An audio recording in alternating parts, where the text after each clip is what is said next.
The engine has a leak. The power steering is leaking from multiple places. It needs brake pads in the front. It needs brake rotors. The air filter is dirty. The oil needs to be changed pretty soon. It needs a valve cover gasket. It needs a breather connector, O-ring, hose. How long do you want this video to be? It's already too long, man. I don't know. Hey, what's going on, guys? And welcome back to another video. You guys aren't gonna believe this, but I ended up buying another car. This time I didn't find it from the auction, but this one may outdo all of the cars that I bought on this channel definitively, tenfold. This is like the equivalent to finding a barn find. And behind me, we'll do the full reveal. And I have the full documentation here in my hand, and I'm very excited to share this one with you guys. So the way that this started is I actually found this on Facebook Marketplace, and the only thing that I was really doing is just kind of perusing the internet, like all car enthusiasts do. And I kind of laughed about it. I was like, haha, this thing's gonna go so quickly. This was owned by an old lady for over 22 years. It spent most of its time in a garage underneath a car cover, just like it is right now. There are some pros and cons to this, but once you see the mileage and you see the condition of this thing, you'll see why I'm so ecstatic to have this in my possessions. So what we'll do today is we'll go over the exterior, the interior, the engine, but most importantly, get this up on the engine lift. And luckily, we have the support of Ant's Community Garage located here in the heart of Everett to give us the opportunity to do so. So with that being said, let's pop open this car cover and then we can get into further detail of what it looks like. The glorious E36. Another E36.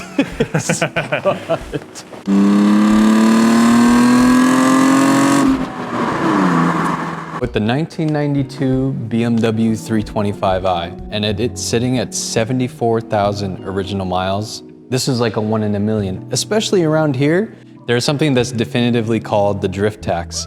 It's essentially a rear-wheel drive manual transmission car that is very popular for drifting. And especially in the sedan and coupe form, these are very desirable.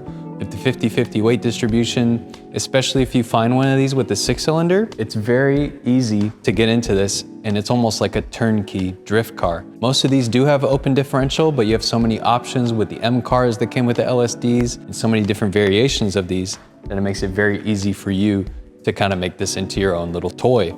So to find one that hasn't been messed with, that's in one piece, that's 100% stock, is almost like a 1 in a million type of venture. But in this case, the party doesn't really end there because there's definitely a lot of things that still need to be done with this. Now, the first thing you may notice on the exterior is that this actually has the two-tone. So that means that this is an early model E36. I'm kind of going through a little bit of a phase because we've been rebuilding the E36 convertible, but this one I just could not refuse. There was 4 other people that same day that wanted to come and look at the car, and I basically had to squeeze my way into the conversation of being able to get there first just to check this thing out. That's how desirable this car was, no matter what the condition. Now, before we get into the video, I did want to take a moment to speak about today's sponsor, Sealight LEDs.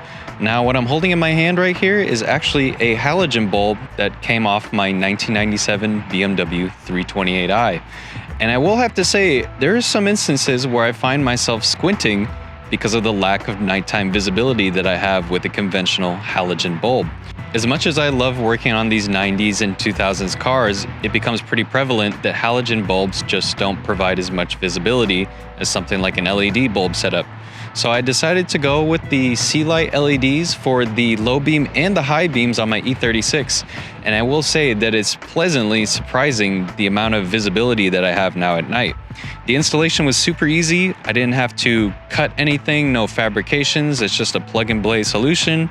And the best part about it is LEDs tend to have a longer shelf life than a typical halogen bulb. So there shouldn't be any worries there. And I have to say that there is a stark difference in just the output that is being put out by this. And it's not to the point where I'm going to be one of those obnoxious drivers driving around like I have my high beams on all the time. And it really does change the aesthetics of the front end, especially when you have these on. And I feel very confident now taking this thing out at night and not having to worry about me squinting like I'm holding a dimly lit candle on the streets. So if you guys are interested in trying out Sealight LEDs, I'll make sure to leave a link down below. But I think with that being said, I do want to give a huge shout out and thank you to Sealight LEDs for sponsoring today's video.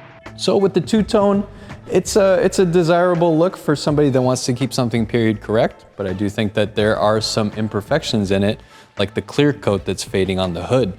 But the one thing that is driving me absolutely insane, and I'm really hoping that maybe one of you guys can help me out in the comments, is that the wipers do not turn off. It is one of the most bizarre things that I've ever seen on a BMW of this vintage. That is definitely not where the laundry list ends, and I have full documentation of this car, and it was actually purchased from BMW of Seattle all the way back in 1992. Most of the maintenance that was done on this car was done either at the BMW dealership or by a specialized technician that specifically only works on these BMWs.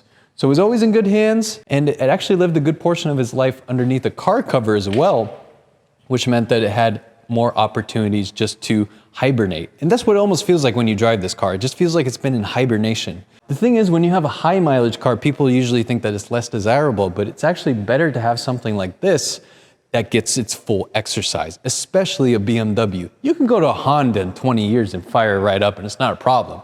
But when you go to a BMW like this, of this sophisticated vintage, it's like taking out the dog, right? You want to take the dog out for a walk every single day. And it's the same thing. You want to take your E36 and make sure it gets its full exercise before the check engine light comes on. So as we go into more detail around this one, we'll come to the other side and I'll show you guys right here the condition of these tires. And again, like I said, it's like this thing has been hibernating because these tires are 11 years old. They're absolutely dry rotted, and that just shows that this thing just wasn't thoroughly enjoyed. And I think the goal with this is for us to restore it, but also just be able to thoroughly enjoy it, because I don't think this car has actually been able to do that for such a long period of time. And with the old lady that owned this, I had the chance to talk with her, and she was almost in tears, ready to sell this car to me. And I promised to her that we're gonna keep it in good hands, and I even got her email, and I'm gonna make it, you know, a priority for me at least, to make sure that we do a really good job with this one, because I do think it's a great car. I know that you guys know that this channel is made on the backbone of tastefully clapped automobiles, but we all have to grow up a little bit. So here I am with a 31-year-old BMW.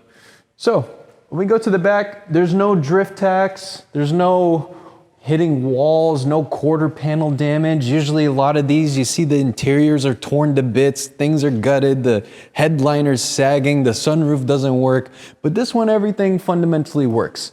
I still haven't tried the sunroof because, Harrison, I'm gonna be honest with you, I'm genuinely terrified to open it.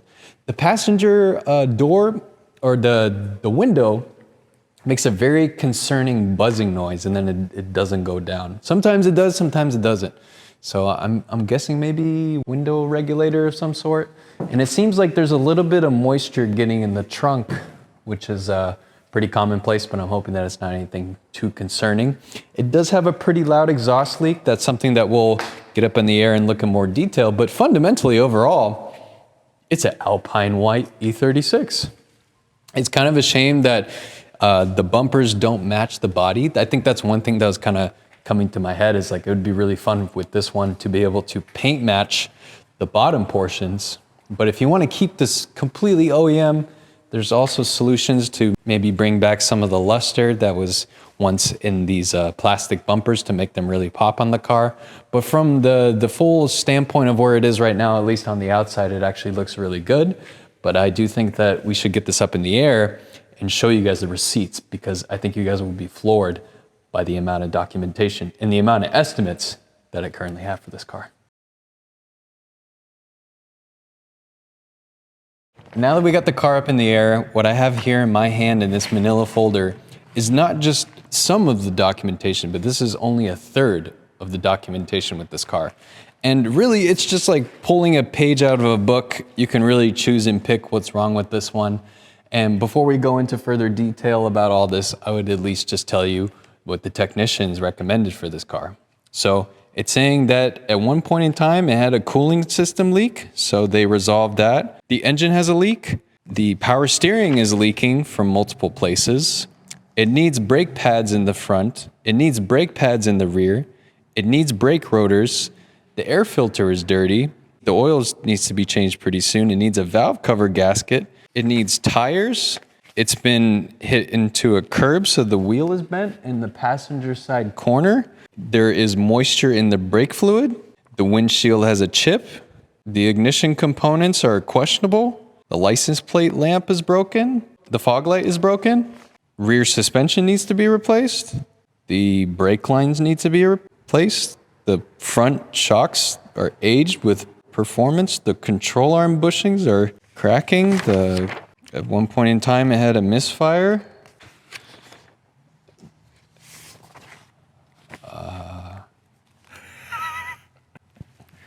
How long do you want this video to be? It's already too long, man. I don't know. This is just one couple pages. All right, we'll do the little speed run here. I'll even get out my little light for you guys.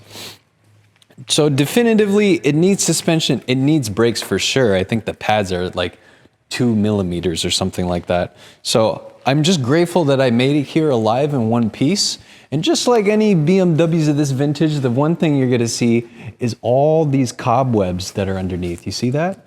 There's all kinds of little wildlife in here, and I really don't want to stick my head in too deep, but as you can see, the definitive power steering leak, just unlike the convertible. It's almost the same exact thing, but on this one, it's on both lines, and it's really, really poor. I mean, you can see the accumulation of power steering fluid all over the place. And then on the front of the engine, you see a buildup right here of what looks like to be engine oil.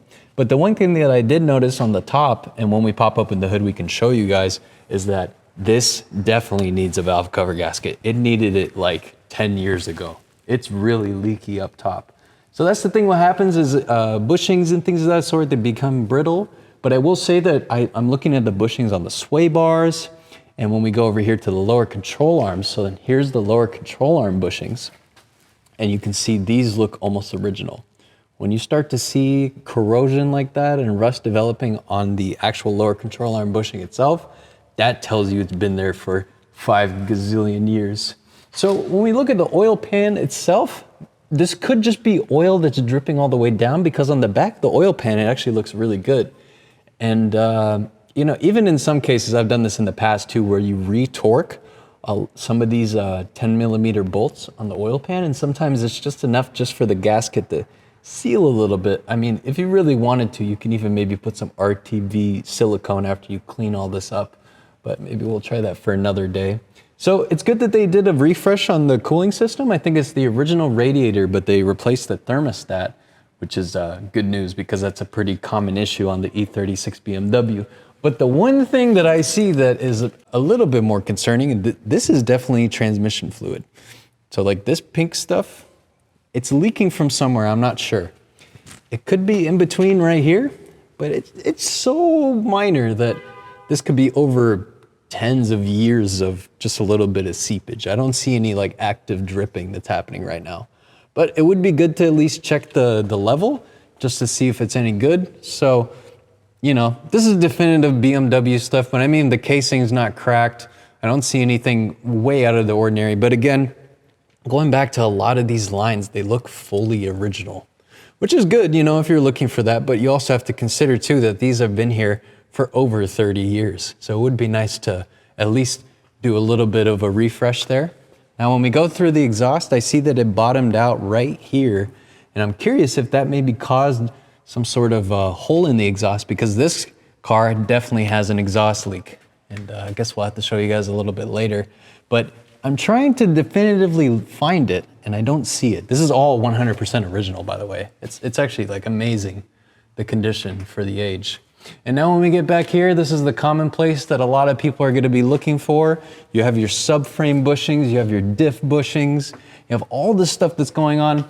And these, I think, if I was going to guess, I mean, Harrison, look at the condition of these things. My goodness. Yeah, they don't look new. This has got to be original shocks.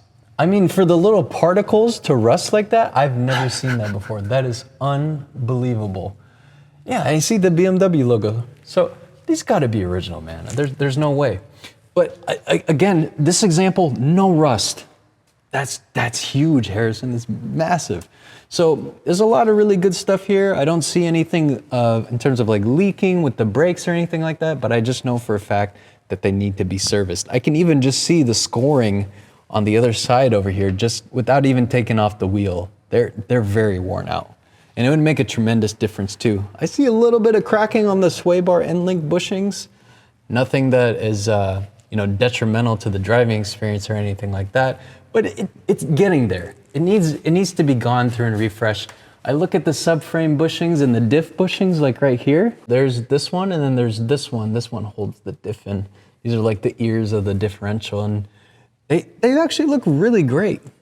You can tell this car has never been thrashed, never driven hard, which is good for us, you know. I'm not looking to destroy this one. I know you guys are gonna be in the comments, oh my God, he's gonna take it to autocross. And yes, maybe I will take it to autocross. You never know, okay? Harrison's already laughing because he knows it's gonna happen. It's gonna make it there.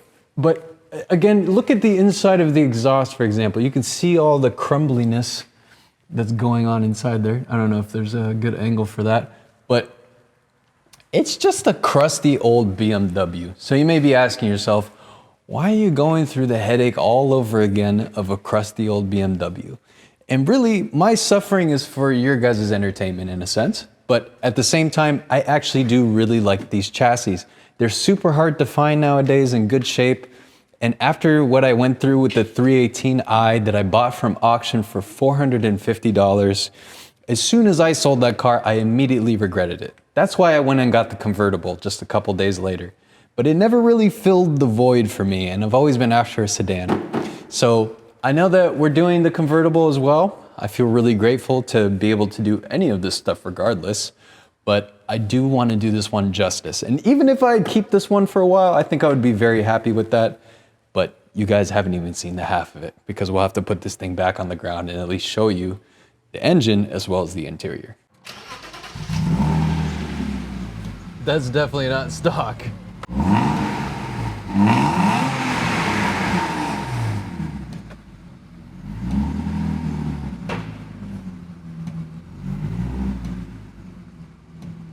It just doesn't stop. It's unbelievable. I can change the speed to max, and it will just max out. Like, wait, see, watch. See, then it's just whoa. But no matter what I do, it just doesn't quit. Again, we went underneath and we looked. It looked okay. There wasn't like a big gaping hole, but it does not supposed to sound like that. It sounds cool. Just the fact that, you know, she kept it there just shows how well preserved it is. There's some weird things. Of course, the pixels are dead on the cassette player, but it still works. I mean, that's stuff that usually goes bad very quickly. The rear seats, it's like nobody sat back here. You know, it's just crazy the condition of this stuff. The leather isn't like cracking or anything like that. I mean, sometimes you see these, especially like by a degenerate teenager, they'll just absolutely destroy this thing in 0 to 60 seconds. Now, one thing that is really fascinating too with the cluster, so there's like that definitive like gas mileage swinging arm thing. Mm-hmm.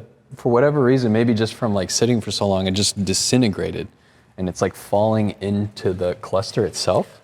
But the crazy thing is I actually have a cluster from another E36 in the shop. So I should actually be able to fix that. That's a very minor thing. But again, it's all here. Even the shift knob is not in, 20 different pieces all tattered up and stuff. So it's just really weird to see it in, like a half decent condition. Because the ones around here, I mean, Harrison, you just recently bought an E46 and you can attest to how crazy some of these examples are. Oh, totally. No, I would be lying if I said there wasn't a little pinch of jealousy of this find, because this is awesome. This is such a good I appreciate that, bro. But even your E46 is really nice too. But anyways, getting into the engine, this has the M50. So I think the 328 had the M52. So this is your 2.5 liter inline six. And again, just going back to it, fully original. Another weak point on these cars is the shock towers. Now, I haven't had a chance to look at the rear shock towers because I think we'd have to pull carpets, and that's a whole ordeal. But it's kind of the weak point of the E36s. Now, a lot of people, they do some sort of shock tower reinforcements, especially up front. That's another thing. Those are like some weld-in solutions just to kind of harness the sheet metal a little bit more. But in this one, it actually looks pretty good. It's dirty, of course. Like I said, there's cobwebs and all kinds of stuff growing here. But just to get a better idea, especially when we go in here, On the valve cover itself, you can see that this gasket is just completely gone. And even to this point, this is all brittle and it's just chipping away. It just shows that it needs some attention. And it almost looks like for this oil filter housing, maybe somebody forgot to put the gasket at one point and this just exploded with oil, because if you don't tighten this down and it doesn't have the gasket, it's just gonna seep oil all over the place. But I don't see anything that's like super duper concerning. Like I said, I've driven this and I've had the pleasure of driving it for a little bit now. Just in like short distances, the longest drive it's been on was to Ant's community garage today. But it drives really nice, and I swear, Harrison, it feels like a new car. It's really astounding for the age. But I don't feel comfortable driving this for long periods of time, especially with the condition of the brakes right now. So just for like here and there, it's gonna be okay. But I think the biggest upgrade really is just going to be focusing on the brakes. So you may be wondering, what are my ideas with this car? And this is something Harrison and I have been talking about just very briefly. And I think the biggest thing is just wanting to do a lot of the preventative maintenance. That means, you know, going through the car, making sure that we do something about maybe doing wheels and tires, especially the tires. I mean, that will make a tremendous difference. The brakes, the suspension, the leaks, more leaks, and then leaks on top of that, because it's a BMW at the end of the day. So it's just a matter of like filing through these things, and I think eventually I will have to either delete the wipers completely before I lose my mind. And then on top of that, I think that what we could do from an aesthetic standpoint, or at least just hear me out on this one, is a little bit more of an OEM plus build. I know that I said that last time. I know I said that with the Honda, and it's going in the complete opposite direction, but I'm serious this time. I'm dead serious, Harrison. I know you're smiling and you're looking at me like that, but I'm serious with this one. OEM plus, or maybe we do like a M replica kit, or maybe do like the bumpers, the side skirts, and the rear bumper. Swap those out with the M and then paint match this Alpine white. Redo the hood, do the clear coat, and then this car would just be really great to just drive. This is something to hop in and enjoy it. I'm not looking to have this sit in the backyard. This is something I would love to drive every single day. I don't know if I want to go coilovers. I will admit that the coilover suspension on the convertible, it's very stiff. And I like how soft this is. It feels nice. This is like a cruiser on the highway type of deal. So maybe like a strut combo, something like Coney yellows with maybe some Ibrox springs or H&R springs, something like that could be a good place to start. Honestly, it could be a lot worse. It needs the full power steering system for sure. Yeah. Like the reservoir, the return line, the feed line, it just needs to all be done. But the thing is, if you want to do LSD on your car, Harrison, what we could do is it's almost the same exact process, E36, E46. If we find you an LSD, we do it here, and you get the full definitive experience. And then I'll keep my eye out too, and maybe we both LSD, and then we go.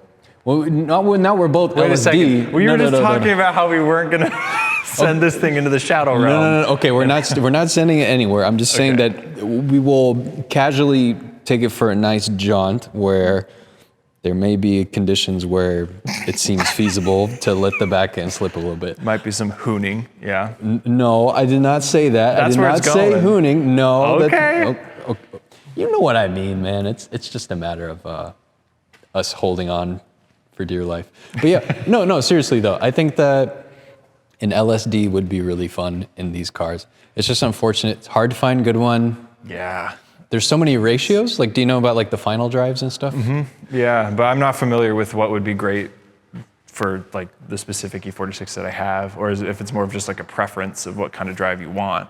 Yeah, I think it's all really definitive on like what is preferred to you. Like the golden standard for these in drift cars is the 391, because that's a very short ratio. But on the highway, when you're going like 70 miles an hour, the whole car is just screaming. Right, yeah. So I guess if you want to treat yours as more like a daily driver, maybe something like a 315. I'm not sure what the ratios are for the E46 or if they're similar to the E36, but something around in the low to mid threes would be pretty good for you. Unless you want to like really send this like in third gear, you know, on a drift course. Don't you be giving me any ideas now. Okay, Harrison, how about this? If we both like spec'd out our cars to feel comfortable enough, would you take it to like a drift day at the Speedway, for example? Yes, I definitely would. Really? Yeah. The reason why I bought, and maybe your viewers will see more of my car pretty soon. I bought my car because I want to kind of like break it a little bit. I want to not break it, but I want to kind of push it. All of the cars that I've had in the past, I've had multiple Miatas, I've had the WRX. I've kind of treated them as investments, and so I've upgraded them. I've driven them with, my mom said gusto because she's my mom, but I've never really like taken them to autocross or taken them to drift events. But I bought the E36 because I wanted something that I could take to drift events and could kind of go a little crazy at autocross. Safely, I might add, within the realm of responsibility. But yeah. So of course, you'll find me there. I'll try it out. Yeah, I mean, we are such a bad influence on you. Totally. 100%. Absolutely terrible. And I'm very grateful for it, but... Are you sure you're grateful for it? Well, right now... I don't know if you should be grateful for it, but we'll find out. Oh, goodness. But fundamentally, I'm really happy with the way this car turned out. I feel really grateful for the opportunity to find something like this. It's kind of a 1 in a million, or at least in my eyes. I know that people find crazier stuff. But for some dude that makes goofy YouTube videos on the internet, this feels really fun. And you guys know that I'll enjoy it because it's an E36.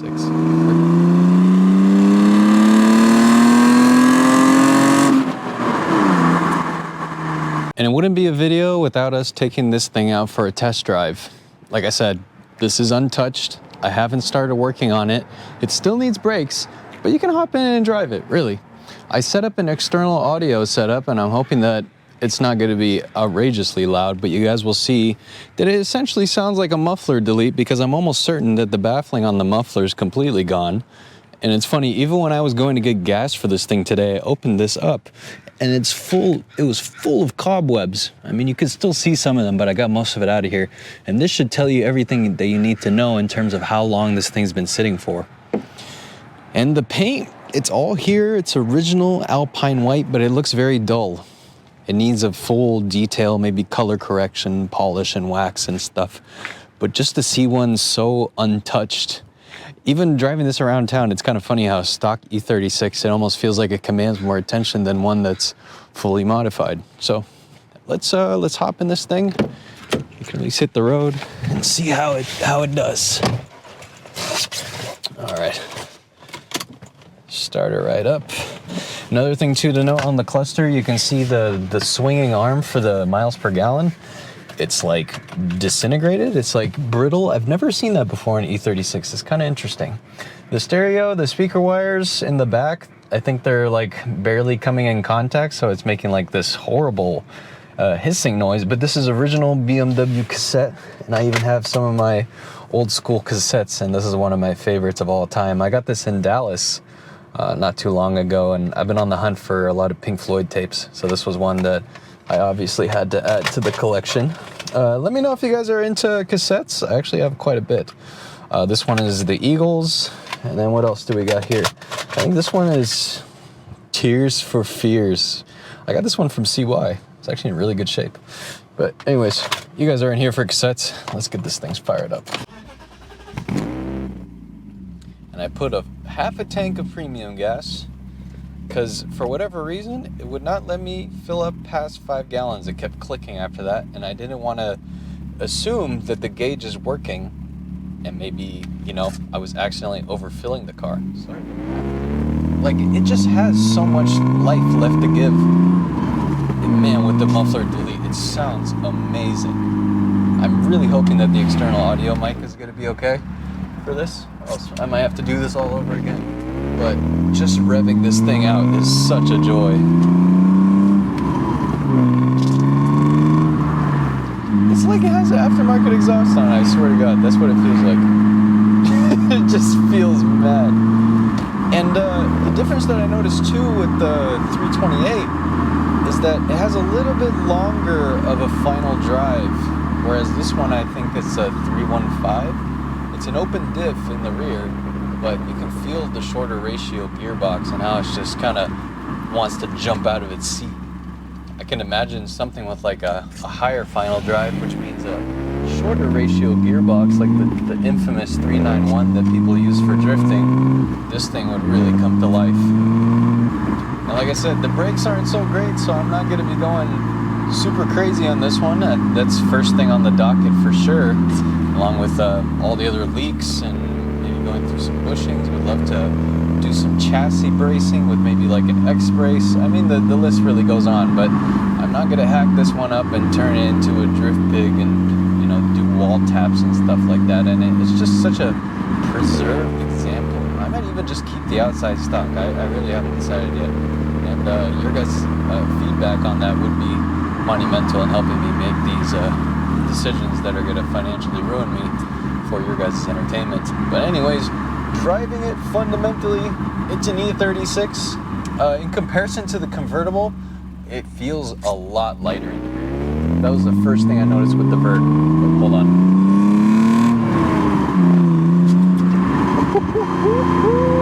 Babies. Yeah, with the convertible. Let me get some defrost going on. It's getting all foggy in here. The one thing with the convertible is that there's just more weight overall. You feel it. The 328, it has a little bit more power, but it's only made up in torque. So the M52 is interesting because it only makes 1 extra horsepower versus the M50, which is the engine in this car, but it makes a lot more torque. And when you drive them side by side, the 328 is definitely a lot quicker, and it feels a lot quicker. But this is no slouch. It's not a Honda Civic. It feels lively. It feels like it's just ready to jump out of its seat. It's just so incredibly balanced.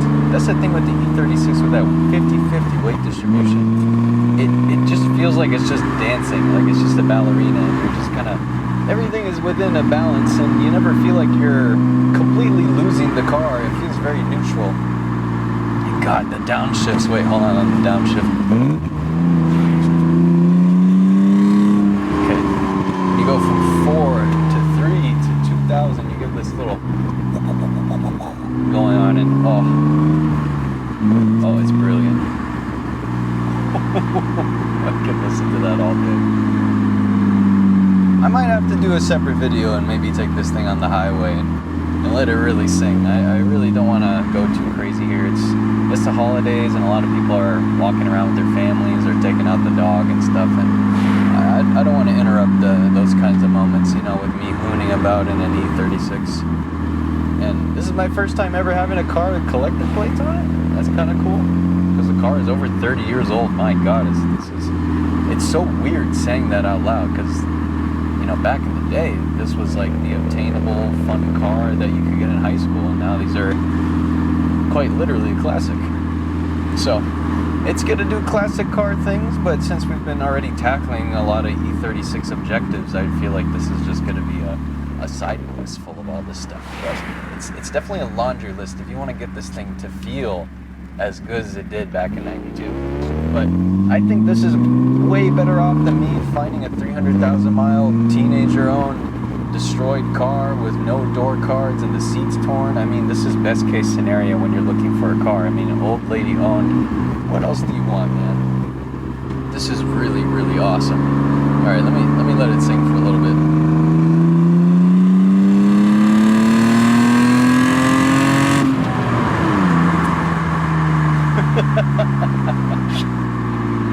Oh man, that's great. Hey man, I really appreciate you guys checking out today's video. Regardless of the fact, I really appreciate you guys checking out today's video. Stay tuned for more on this, as well as the 571 other cars that we have on the channel, because I'm slowly losing my mind. So with that being said, thank you so much for watching. Make sure to subscribe for more. Check out my Patreon if you want to check out and support the channel. But with that being said, I really appreciate you guys. I'll see you in the next one. Take care.